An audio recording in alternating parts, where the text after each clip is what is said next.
우리는 신앙생활하면서 알곡인가 가라지인가 이런 질문을 많이 합니다. 또 알곡인가 쭉정이인가 이런 질문도 많이 하는데 이렇게 혼용하는 쓰는 경우가 있는데 사실은 어찌 보면은 전혀 다른 이야기입니다.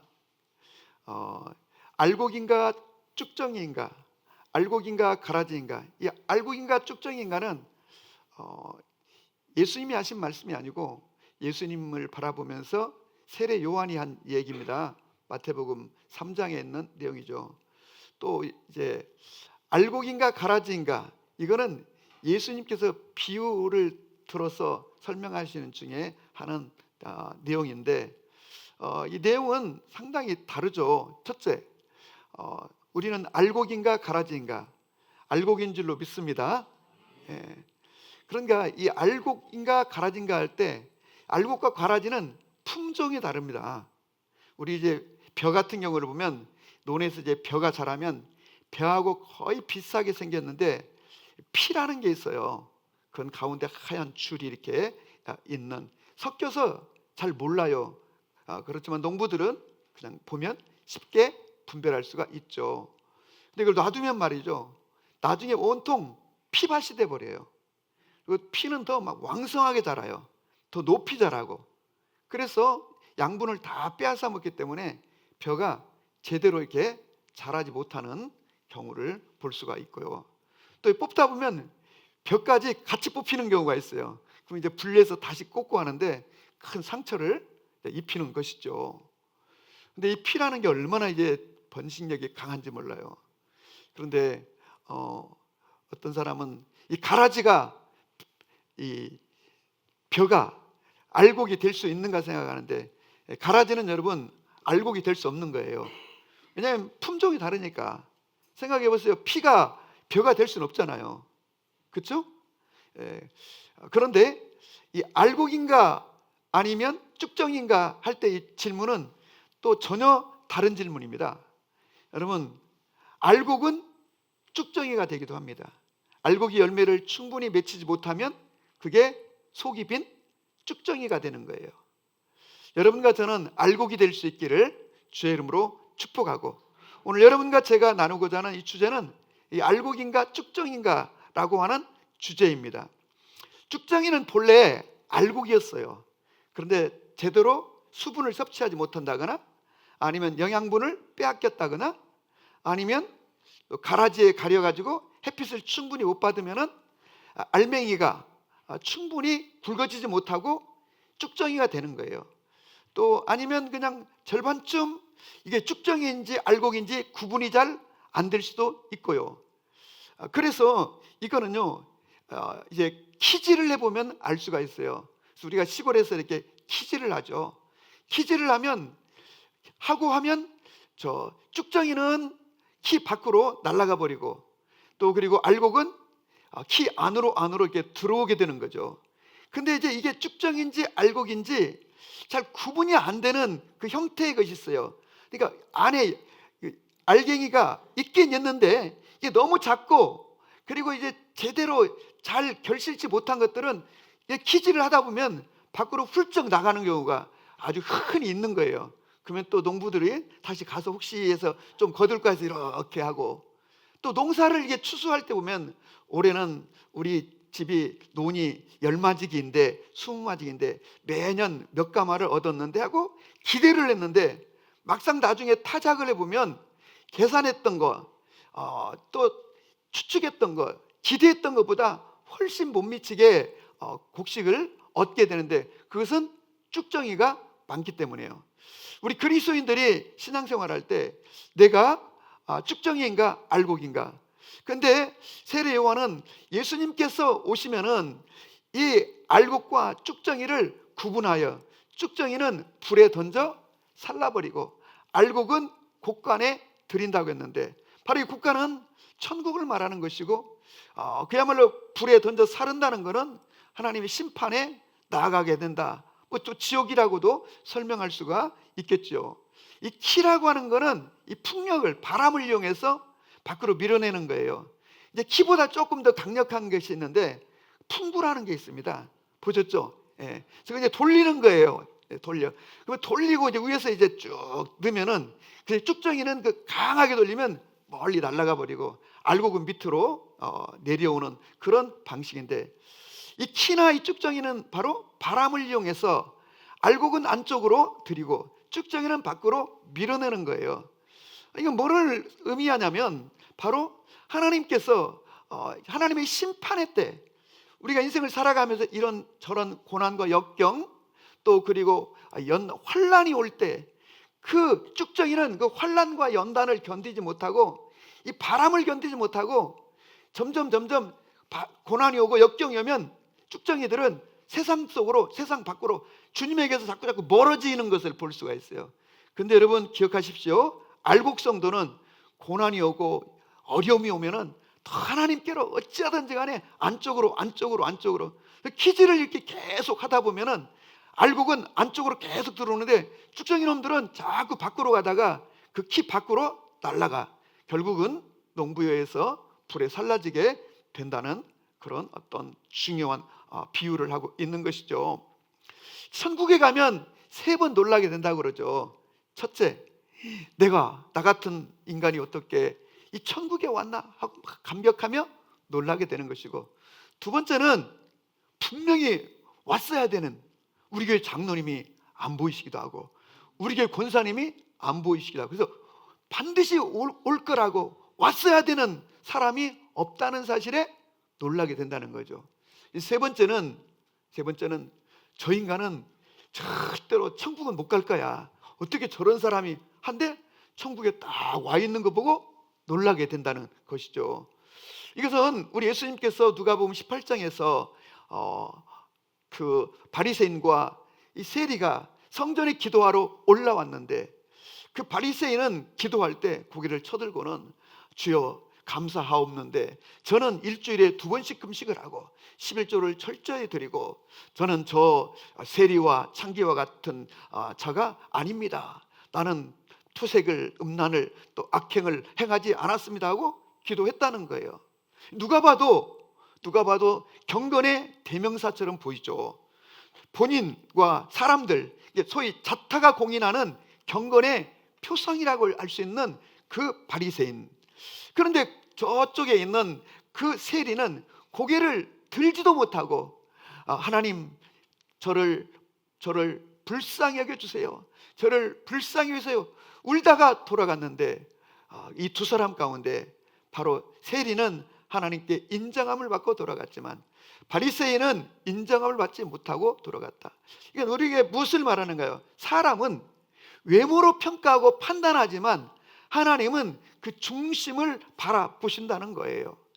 여러분과 저가 진짜 알곡인지 이 쭉정이인지는 그건 환란의 바람이 불어올 때, 그 이런저런 연단 속에 있을 때 그가 어떤 태도, 어떤 삶을 사는가에 따라서 알 수가 있는데, 여러분과 저는 신앙생활하면서 내 자신이 알곡인 것을 확신하고 신앙할 수 있기를 주의 이름으로 축복합니다. 그래서 이 알곡인지 쭉정인지를 분간하는 그 기준은, 또 원인은 어디로부터? 바로 이 바람으로부터, 환란으로부터 온다는 겁니다. 우리가 이제 신앙생활을 하면서 예수님이 주인이십니다, 하나님이 주인이 되어야 한다, 뭐 이런 내용을 설교에서 자주 듣고 우리 성도들 간에도 서로 얘기합니다. 우리 예수님이 우리의 주인이십니다, 하나님이 내 인생의 주인이십니다 라고 하는데, 여러분 어떻게 예수님이 나의 주인이 되는 거고 하나님이 나의 주인이 되게 할 수 있는 것일까요? 어찌 보면 상당히 추상적인 개념입니다. 우리가 하나님을 사랑한다는 것도 사실 알고 보면 그냥 느낌으로 알고 있지 상당히 이것도 추상적이에요. 하나님을 사랑한다는 게 도대체 뭔가, 또 내가 하나님을 주인으로 섬긴다는 것은 도대체 무엇일까, 이 또한 상당히 추상적이에요. 근데 여러분 신앙은 매우 구체적인 겁니다. 그러면 어떻게 하는 것이 하나님이 나의 주인이 되는 삶일까? 우선 쉽게는 이런 거겠죠. 우리가 DTS에서 배운 것처럼 묻고 듣고 순종하고 언제나 하나님에게 묻는 거예요. 그리고 주님의 음성에 귀를 기울이고 듣는 거예요. 그리고 순종하는 삶을 사는 것이 바로 주님이 주인이시고 나는 그의 청지기로 살아가는 삶일 것입니다. 또 하나 있다면 하나님의 말씀이 나의 주인이 되게 하는 삶을 살아갈 때, 그게 바로 예수님이, 하나님이 나의 주인이 되는 삶이라고 할 수 있을 거예요. 여러분, 왜 그럴까요? 오늘 시편 기자는 오늘 시편 1편에서 복 있는 사람은, 의인은 시냇가에 심은 나무와 같다라고 했습니다. 시냇가에 있는 나무는 아무리 가뭄이 들고 비가 오지 않는다 하여도 시절이 되면 당연히 열매를 맺는다는 거예요. 근데 이 시냇가에 심은 나무의 삶이란 무엇인가? 그거는 여호와의 율법을 주야로 묵상하는 삶이라는 거예요. 하나님의 말씀을 늘 붙들고 사는 그 삶이 바로 하나님을 주인으로 섬기는 삶이에요. 그래서 말씀이 주인이 되게 하는 삶.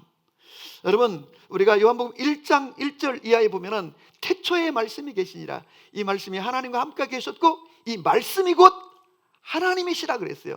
이게 말씀이 하나님이에요. 그래서 말씀을 따라 말씀의 지배를 받고 말씀이 나의 주인이 되면 바로 하나님이, 예수님이 나의 주인 되는 삶을 살아가는 것이죠. 마태복음 22장 37절에 예수님께서 이 첫째 되는 계명이 무엇인가를 이렇게 설명했어요. 너희는 마음을 다하고, 그 다음에 목숨을 다하고, 뜻을 다하여 주 너희 하나님을 사랑하라 하셨으니 이것이 첫 번째 되는 계명이라고 그랬어요. 여러분, 어떻게 하면 마음을 다하고 그 다음에 목숨을 다하고 뜻을 다하여 주님을 사랑하는 것일까요? 그것은 바로 여러분 요한복음 14장 15절에 너희가 나를 사랑하면 나의 계명을 지키느니라. 그리고 21절에 보면은 나의 계명을 지키는 자라야 나를 사랑하는 자니. 어떻게? 나의 계명을 지키는 자라야 나를 사랑하는 자니. 나를 사랑하는 자는 나의 아버지께 사랑을 입을 것이요 나도 그를 사랑하여 그에게 나를 어떻게? 나타내리라. 우리의 삶에 예수님이 나타나시겠다는 거예요. 예수님의 살아계심을 드러내시겠다는 거예요. 그렇습니다. 그래서 하나님을 사랑하고 예수님을 사랑하는 것은 그의 계명을, 예수님의 말씀, 하나님의 말씀을 사랑하는 것, 그 말씀을 따라 사는 것이 그분을 사랑하는 것인 줄로 믿으시기를 바랍니다. 아멘. 네. 베다니 마리아는 예수님을 정말 사랑했어요. 성경에 보면 예수님을 사랑한 사람들이 많이 나오는데 그 중에 가장 대표적으로 예수님을 사랑하는 사람 중에 하나가 베다니 마리아예요. 얼마나 사랑했던지 예수님을 위하여 자기가 평생 모아놓은 그 값비싼 나드 향유를 그냥 예수님에게 쏟아부어 드렸는데 그 값어치가 얼마나 되는고 하니 300데나리온이 됐다는 거예요. 예수님이 들녘에서 5,000명을 먹이는데, 식사를 해결하는데 여러분 200데나리온이면 된다고 그랬어요. 여자 그리고 어린이까지 하면은 15,000명, 20,000명 되는 그 엄청난 사람의 식사를 해결하는데 200데나리온이면 되는데 이 여인이 쏟아 부어 드린 향유는 300데나리온이니까 그걸 여러분 주저하지 않고 쏟아 부을 수 있었던 이유는 뭐냐면 예수님을 사랑했기 때문이에요. 그런데 그녀가 예수님을 사랑했다는 좀 더 구체적인 근거는 그녀는 언제나 예수님을 사랑했다는데 여러분 주변에 있는 모든 사람도 다 사랑했다고 그랬죠. 그리고 예수님을 향하여 호산나 호산나 다윗의 자손이여 하고 그렇게 외치고 부르짖었지만 구체적으로 예수님을 사랑한다는 게 무엇이고 어떻게 드러나는가? 그건 예수님의 말씀에 귀를 기울이는 거예요. 예수님의 말씀에 귀를 기울이는 것. 여러분과 저도 그렇지 않겠습니까? 때 되면 선물도 주고 밥도 사고 그러는데 나의 말에 귀를 귀담아 듣지 않고 나의 말을 존중하지 않으면 그건 사랑하는 게 아니에요. 그런데 이 베다니 마리아는 예수님의 말씀을 사랑했어요. 그리고 예수님의 말씀을 한마디도 놓치지 않으려고 제자들과 함께 베다니에 오셨는데 지금 언니 마르다는 막 분주하게 식사를 준비하느라고 막 정말로 어떻게 할 줄을 모르고 그냥 마음이 이렇게 촉급한데 그 마리아는 말이죠, 예수님이 말씀을 가르칠 때 제일 앞에 앉아가지고 예수님을 뚫어지게 보고, 다시 말하면 예수님의 한마디도 놓치지 않으려고 계속 예수님의 말씀에 귀를 기울였다는 거예요. 이것이 여러분 예수님을, 하나님을 사랑하는 것인 줄로 믿습니다. 그러다 보니까 예수님이 계속 반복되는 설교를 하는 거예요. 여러분 제자들조차도 몰랐어요. 예수님께서 죽음의 시간이 다가오자 인자가 예루살렘에 올라가면 종교 지도자들에게 붙들려 고난을 받고 죽으시겠다고, 그리고 3일 만에 살아나야 될 것이라고 이 얘기를 계속 마태복음의 경우를 보면 16장부터 반복해서 하는데, 제자들 중에는 누구도 그 말이 무슨 뜻인지 알아듣지도 못하고 그 말이 무엇을 의미하는지도 몰랐기 때문에 그들은 이제 예수님이 예루살렘에 올라가면 뭐 왕이 되고 권력을 잡아가지고 그러면 한 자리씩 차지하려고 서로 자리 다툼을 하고 서로 네가 옳다, 내가 옳다, 내가 높다, 네가 높다 하면서 여러분 갈등하고 있었던 것을 보게 되는 거죠. 그런데 여러분 베다니 마리아는 예수님의 설교를 듣는데 계속 예수님이 반복해서 인자가 올라가면 고난당하고 죽으신다는 거예요. 왜 저 말씀을 계속 하시지? 그러면서 이 베다니 마리아는 예수님의 삶에 심각한 위기가 오고 있다는 것을 직감할 수가 있었어요. 그래서 성령의 감동을 따라서 향유 옥합을 쏟아 부었는데 그것이 예수님의 말씀에 의하면 예수님의 장례식을 준비하는 행위라고 그랬어요. 그래서 이 여자의 일이 복음이 전파되는 곳마다에 전파될 거라고 그렇게 말씀하셨던 거죠. 여러분 하나님을 사랑한다는 것, 예수님을 사랑한다는 것은 그분의 말씀을 사랑한다는 것이고 그분의 말씀을 가까이 하고 읽고 묵상하는 것인 줄로 믿습니다. 여러분 요한계시록 1장 3절에 하나님의 사랑을 받는 자, 복 있는 자가 누구인가? 그것은 주의 말씀을 읽고 그의 말씀을 듣고 그 가운데 행하는 자라야 복 있는 자라고 그랬어요. 여러분 듣는 것만으로는 부족하다, 읽는 것만으로도 부족하다, 그 말씀을 지켜 행하는 자가 복이 있다고 하는 것처럼 여러분 누가 복이 있는 사람인가? 누가 복을 받은 사람인가? 하나님의 말씀을 읽고 묵상하고 그리고 가르치고 암송하는 자들인 줄로 믿으시기를 바라요. 아멘. 한 달 전쯤에 우리 금한나 선교사님, 중국 선교사님 와서 여기서 설교했어요. 제가 그날 밤에 큰 은혜를 받았어요. 그것은 자기 성도들에게, 중국에 있는 성도들에게 말씀이 주인이 되게 했다는 거예요. 제가 그날 얼마나 큰 감동을 받고 저거구나. 사실은 제가 이제 금한나 선교사님, 그 김데이브 선교사님이 중국 사역을 한 20여 년 하고 이제 한국에 벌써 추방된 지가 한 10년 됐어요. 여러분 10년이면 강산이 변하는 시간이에요. 근데 어떻게 그 개척해 놓은 교회들이 여전히 유지 관리가 되고 자기들끼리 예배를 드리고 또 교회를 개척하고 이번에와 간증했지만 이제는 해외 선교를 한다고 하잖아요. 선교를 한다는 거예요. 제가 작년에 홍콩에 가서 그들과 함께 집회할 때 강의도 하고 참석해 봤는데 그 성도들이 얼마나 순수한지요.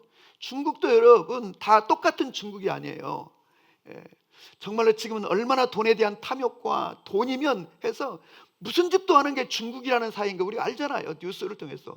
근데 그 공동체의 성도들이 그때 한 200여 명 오셨는데 얼마나 순수하고 사모함이 있는지, 그냥 뭐 2시간 3시간 쭈그리고 앉아서 강의 듣는 거는 뭐 당연하고 기도 시작하면 막 1시간씩 부르짖고 기도하는데, 그럴 뿐만 아니라 그 중국 성도들이 헌금을 내가지고 한국에 있는 금한나 이 김데이브 선교사님의 생활비를, 급여를 중국 교회가 지원하고 있다는 거예요. 여러분 이게 상식으로 이게 얼마나 이게 쉽지 않은 일인가. 근데 도대체 그 힘의 뿌리가 무엇인가 라고 하는데, 지난 설교 때 제가 듣고 저거였구나 알았어요. 다시 말하면 그들로 하여금 선교사를 바라보지 말고 한국에서 조금 여유롭고 넉넉한 한국에 선교사를 주목하지 말고 말씀을 주목하게 했더니 그 말씀으로 인하여 그들이 교회를 계속 유지할 수 있고 그 속에서 제자화가 되고 그 속에서 선교가 이루어지는 그런 역사가 있게 되었다고 하는데, 그것은 여러분 오늘 이 시대에도 똑같습니다. 여러분과 제가 하나님의 말씀을 사랑하지 않으면 결국 마치 그 환난의 바람에, 그 고난의 바람에 키질하면 다 세상으로 날아가 버리고 마는 것처럼, 그러나 하나님의 사람은 환난이 오고 고난이 오면 점점 주님께로, 연단이 오면 점점 주님께로 회개하고 나아가게 되는 줄로 믿으시기를 바랍니다. 아멘. 그래서 이 알곡이 되는 거는, 여러분, 쭉정이가 되지 않는 거는 먼저 물을 부지런히 먹어야 되는 거예요. 영양분을 부지런히 섭취해야 되는 거예요. 햇빛을 충분히 받아야 되는 거예요. 그래서 알곡이 되는 거는 첫 번째는 물, 두 번째는 영양분, 세 번째는 햇빛이에요. 햇빛은 성령의 조명이에요. 그래서 하나님의 말씀 성경은 성령께서 감동으로 쓰여진 것이기 때문에 성령의 빛이, 조명이 있어야 되는 거예요.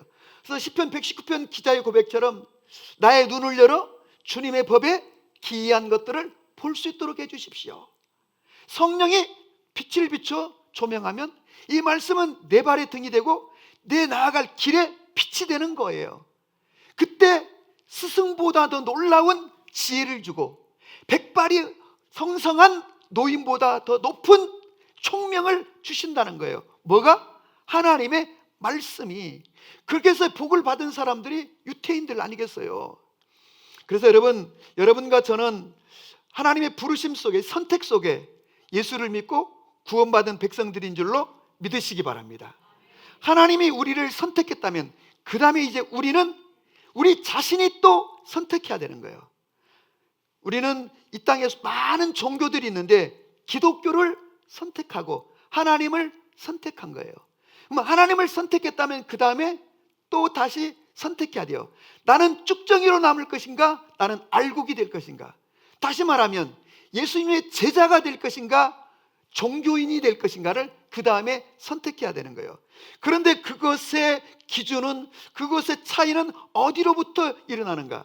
그건 바로 하나님의 말씀을 부지런히 먹고 마시고 묵상할 때 그 말씀이 우리의 영혼을 새롭게 하여 주시는 줄로 믿으시기를 바랍니다.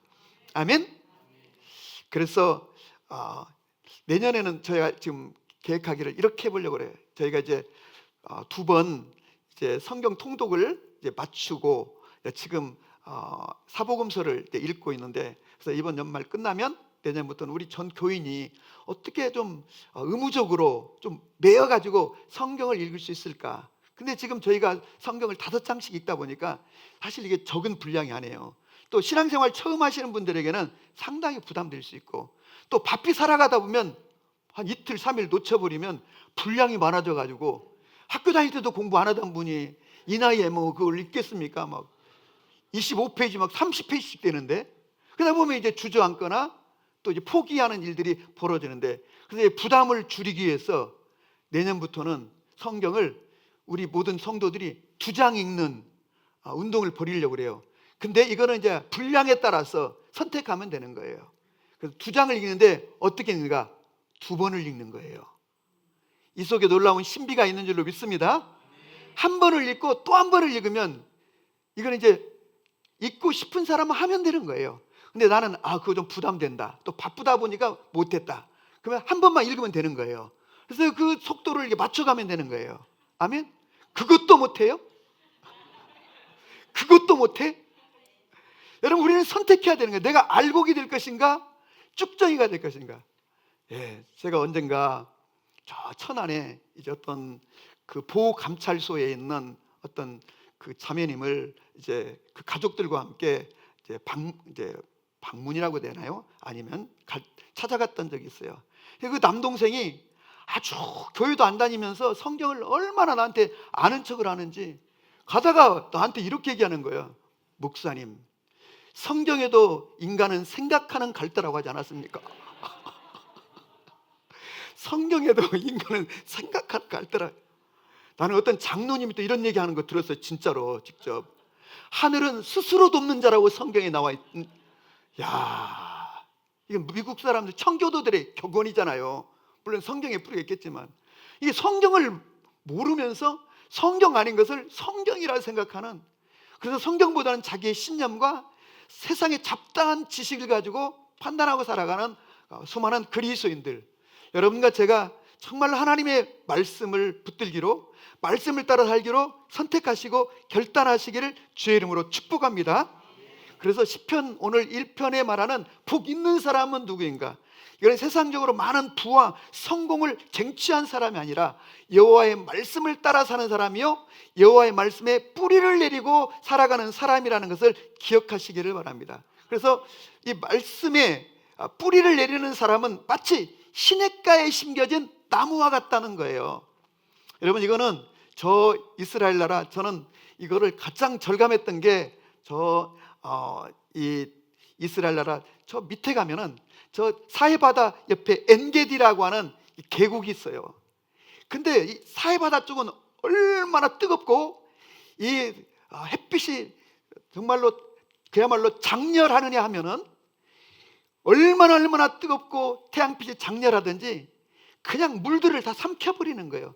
그래서 소위 사해바다라는 게 사람 들어가면 둥둥 떠요. 그래서 사해바다에 누워가지고 신문도 보고 성경도 보는 사진들을 많은 사람들이 연출하는 걸 볼 수 있는데, 여러분, 사람이 둥둥 떠다닌다니까요. 그 속에 생명체가 한 개도, 미생물도 없어요. 그 이유는 굉장히 많은 양의 그 요단 강물이 계속 들어오는데도 불구하고 너무 많은 이 증발이 일어나니까 그 물이 그 호수를 채우지 못하고, 본래는 거기가 바다였어요. 근데 너무 많은 증발이 일어나서 주변에는 전부 소금산으로 되어 있어요. 그런데 여러분, 시뻘겋게 된 그 유대 광야 들녘에 그 계곡으로 새파랗게 그 나무가 무성하게 우거져 있는 것을 볼 수가 있는데, 그건 저 산 중턱에서 엔게디라고 하는, 염소의 연못이라고 하는, 거기서 여러분 어떻게 해가지고 물이 쏟아져 나오는 거예요. 작은 폭포를 이루고, 그래서 계곡으로 해서 사해바다로 들어가는데, 여러분 그 이유가 뭐냐면 그 시냇가에 심겨진 나무이기 때문에 그 모든 것들은 다 타들어가고 죽는 그때에도 푸르름을 유지한다는 거예요. 오늘 바로 이 시냇가에 심으는 시절을 조차 과실을 맺으며, 여러분 이스라엘은 건기와 우기가 뚜렷하게 구분되어 있어. 건기가 되면 수개월 동안 비 한 방울 없이 타들어가는, 그래서 모든 들녘에 있는 것들도 다 타들어가 결국은 죽거나 겨우 생명만 유지하고 있을 때에도, 여러분 시냇가에 심은 나무는 그 시냇가에 뿌리를 받고 있기 때문에 아무리 가물어도 잎이 무성하며 시절을 조차 과실을 맺는다고 했는데, 오늘 뭐라고 되어 있냐면요, 모든 일이 다 형통하리라. 그가 하는 모든 일이 다 형통하리라. 다시 말하면 우리 인생에 그 가뭄이 들고 인생의 그 고난이 오고 정말로 어려움이 있는 그때도, 다시 말하면 불경기, 불황 때에도 그런 거에 영향받지 않는다는 거예요. 실제로 여러분, 시냇가에 있는 심은 나무는요, 뿌리를 시내에다 두고 있기 때문에 왕성한 수분을 섭취하고 영양분을 섭취할 뿐만 아니라, 나무가 좋은 과실을 맺으려면요 일조량이 많아야 되는 거예요. 강렬한 태양빛이 있어야 되는 거예요. 밑에서는 충분한 수분과 영양분을 흡수하고, 위에서는 강렬한 여러분 태양빛이 비칠 때 좋은 최상급의 열매를 맺을 수 있는 것처럼, 하나님의 사람은 그가 하는 모든 일이 다 형통하리라는 것처럼, 오히려 흉년의 때에, 가뭄의 때에, 불경기 때에, 불황 때에 더 큰 일의 성취가 일어나는 역사가 시냇가에 심은 나무에게 주어지는 그런 축복의 역사인 줄로 기억하시기를 바랍니다. 아멘. 말씀을 좀 마무리해야 될 것 같습니다. 여러분, 이스라엘 백성들이 하나님의 말씀을 강조하고 하나님의 말씀을 따라 살라. 여러분 여호수아 1장 7절도 그렇게 하나님이 모세를 통하여 얘기했잖아요. 오직 강하고 극히 담대하여 나의 종 모세가 내게 명령한 그 율법을 다 직행하고 우르나 좌우나 치우치지 말라. 그리하면 어디로 가든지 형통하리라. 아멘. 그런데요, 이스라엘 백성들에게 하나님께서 모세를 통하여 너희가 하나님의 말씀을 부지런히 읽고, 집에 있을 때든지 집 밖에 있을 때든지 길을 걸을 때든지 누워있거나 서 있을 때나 하나님의 말씀을 읽고 그리고 암송하고 자녀들에게 부지런히 가르치라고 그랬어요. 그래서 이스라엘 백성들은요 실제 이것을 실행을 했는데, 사실 지금이야 인쇄술이 발달해서 집집마다 성경이 몇 권씩 있고 뭐 성경을 구하는 건 너무도 쉬운 일일 수 있지만, 고대에는 성경이 없었죠. 그러니까 양가죽에 쓴 그냥 몇 권 있을 정도고, 또 파피루스라고 하는 그 종이에 석유관들이 옮겨 쓰는데, 여러분 성경 한 권이 얼마나 되면, 이를테면 창세기 하면은 지게로 하나예요. 지게로. 그러니까 이스라엘 백성들이 피난 다니면서 어떻게 성경을 가지고 다니겠어요? 성경이란 회당에나 있는 거예요. 성전에나 보관하는 것이고, 여러분 모세오경, 창세기, 출애굽기, 레위기, 민수기, 신명기, 우리가 구분하면 이 정도 얇은 책일 수 있지만 리어카로 하나여야 되는 거예요. 그러니까 피난 갈 때 가지고 다닐 수가 없는 거예요. 근데 이스라엘은 늘 지정학적으로 외세의 침공이 있는 그런 위태로운 상황에 살고, 그러니까 언제 무슨 일이 벌어질지 모르는 거죠. 그래서 늘 그들이 하나님의 말씀을 가지고 살았는데, 그게 바로 이 이스라엘 백성들이 특별히 어려운 시절을 지나면서 소위 테필린이라는 걸 만들었어요. 테필린이라는 말의 뜻은 이 상자라는 뜻이에요. 우리의 조그마한 그 성냥갑처럼 되어 있는 그 작은 상자에, 그리고 여기 여러분 보신 것처럼, 보시는 유대인들은 오늘날도 저렇게 하나님의 말씀을 이마와 그리고 이 팔뚝에 매게 되는데, 이거는 바로 신명기 6장 4절에서 9절에 보면 쉐마 이스라엘아, 이스라엘아 들으라 하면서 주 너희 하나님 하면서 너희는 부지런히 가르치고 쭉쭉 하다가 뭐라고 말하냐면, 너희는 이 말씀을 이마에, 미간에 달고, 그리고 손에 달고, 그리고 문설주와 문지방에 달고, 그래서 들어갈 때 나갈 때 항상 하나님의 말씀을 가까이 하라는 거예요. 근데 이제 이 모세오경에 보면은 이 말씀을 이마에 달고 손목에 차라는, 손에 차라는 이 말씀이 4번 나와요. 4번. 그래서 이스라엘 백성들은 그 전부터, 오랜 세월 전부터 이 테필린이라는 걸 만들어서 얇은 양가죽에다가 바로 이 4개의 말씀을 쓴 거예요. 첫 번째 말씀은 출애굽기 13장 1절에서 10절 말씀이에요. 여호와께서 너희들을 이집트에 있을 때에 극적으로 건져내시고 너희를 구원하셨느니라 라고 하는 그 출애굽 구원의 말씀이에요. 그리고 이제 13장 11절부터 16절까지는 바로 그 하나님의 그 은혜에 대한 감사의 말씀, 그러니까 봉헌의 말씀. 그래서 모든 첫 것은 여호와의 것이니 여호와께 드리며 하나님께 헌신하라는, 봉헌하라는 그런 봉헌의 말씀이요.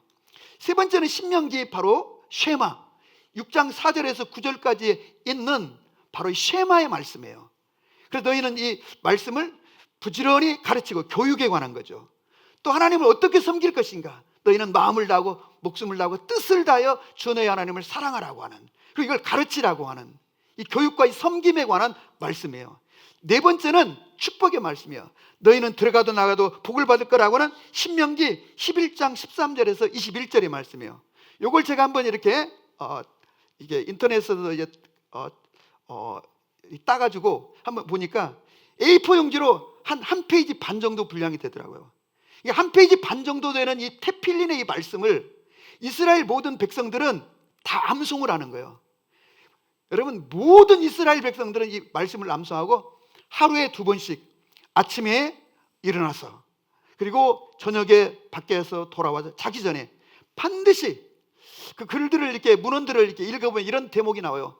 아버지가 이제, 아들이 이제 회사를 다니는 거예요. 근데 이제 밤새 근무를 하는 거예요. 그럼 아버지가 그 아들이 올 때까지 기다리는 거예요. 왜? 아들을 위해서. 그래서 아들이 들어오는 소리가 나면, 아들아 자기 전에 테필린 말씀을 암송하고 자거라. 그러면 네 하고 막 너무 피곤하고 그래도 잠들기 전에 이 테필린 말씀을 암송하고 자는 거예요. 그런데 이 말씀이 얼마나 놀라운 축복을 주냐면, 이스라엘 백성들이 이제 역사 속에서 AD 70년에는 완전히 로마에게 멸망하고 다 불타버리고 다 팔레스타인에서 내쫓아, 그때부터 이제 소위 1948년 여러분 이스라엘이 독립할 때까지 1900년 동안 전 세계에 쫓겨다니면서 유리방황하는 그말 집시민족이 된 거예요. 그런데 여러분 1948년 이스라엘이 독립을 선포하고 전 세계에 있는 유대인들이 돌아왔는데, 여러분 100년도 아니고 200년도 아니고 1900년 동안 흩어져 있었는데 그들이 돌아와서 제일 큰 게 뭐예요? 문화의 차이, 특별히 언어의 문제를 어떻게 극복할 것이냐. 근데 6개월 만에 이스라엘 유대인들은 언어가 완전히 통일돼 가지고 언어의 문제가 없게 됐는데, 그 이유가 뭐예요? 전 세계에 흩어져 있는 유대인들이 적어도 이 테필린을 다 암송하고 있었기 때문에 히브리어를 잃어버리지 않고, 그래서 여러분 언어를 히브리어를 다시 통일시키는데 어렵지 않았다고 하는 거예요.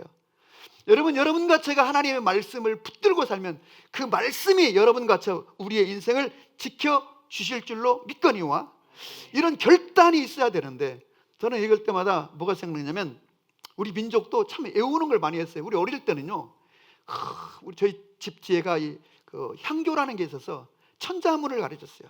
그러면 하늘천, 따지, 거무련, 누르왕에서 쫙 가르쳐요. 애들이 뭐 초등학교도 가기 전에 그걸 외우고 다녀요. 그런 민족이 여러분 우리 민족이에요. 그 중에 특별히 1968년 12월 5일 박정희 대통령이 전 국민에게 국민교육헌장이라는 걸 암송하라고 그랬어요. 오늘날 학교에 갔는데 선생님이 수업을 안 하시고 오늘은 하루 종일 국민교육헌장을 암송하라는 거예요. 그리고 다 외우고 라는, 그리고 내일까지 외우고, 내일은까지 못 외우면 집에 안 보낸다는 거예요. 하루 만에 국민교육헌장을 암송하라는 거예요. 근데 참 지금 읽어봐도 적어도 그 박정희 대통령이 그런 점은 뭐랄까 칭찬받을 만하고, 참 이 민족에 대한 것이 분명했던 것 같아요. 우리는 민족 중흥의 역사적 사명을 띠고 이 땅에 태어났다, 뭐 이것부터 해서 쭉 나가는데, 조상의 빛난 얼을 오늘에 살려 안으로 자주 독립의 자세를 확립하고 밖으로 인류 공영에 이빠지야 할 때다. 애들이 이게 무슨 말인지 알겠어요. 근데 여러분 거의 다 초등학교 3학년 아이들이 거의 다 그 못 외워서 집 못 가는 애는 없었어요. 그러니까 상부로부터 얼마나 강력한 시달이 있었는지 선생님이 그날 수업도 안 하고 그 자리에서 외우게 하고, 내일까지 못 외우면 집에 안 보낸다 해도 적어도 학교 온 애들은 그거 다 외우고 왔어요. 여러분 분량이 저거 상당해요. 근데 하루에 다 외워지는 거예요. 하루에.